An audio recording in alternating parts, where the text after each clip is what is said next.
નમસ્તે અને મોટા વડીલોને મારા જય સ્વામિનારાયણ. અમે કોકોનો બિઝનેસ કરીએ છીએ અને અમે કોકોનું પેકેજિંગ કરીએ છીએ. જુઓ, અમે બહારથી જે વિદેશમાં પાર્સલ કરે છે ને તે લોકોને અમે બોલાવ્યા હતા, કારણ કે અમારું આ પાર્સલ જાય છે કેનેડા. જુઓ, તે લોકો બધી વસ્તુ લઈને આવ્યા હતા અને કેનેડામાં જે પણ વસ્તુ મોકલવાની હતી તે બધી અંદર પેકેટ કરીને તે પછી ટ્રેન દ્વારા લઈ જવાના છે. અને તે પોતાની ઇકો ટેક્સી લઈને આવ્યા અને તેમાં અમારું કુરિયર લોડ કરી દીધું છે અને હવે તે જવાના છે અમારું પાર્સલને મોકલવા માટે.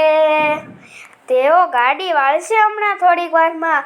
તમે અમારો કોકો ટ્રાય ન કરી હોય તો જરૂરથી ટ્રાય કરી લેજો. અમારો કોકો બહુ જ મસ્ત છે. તમે એકવાર ખાશો તો વારંવાર મંગાવશો. હવે મળીએ બીજા વિડીયો.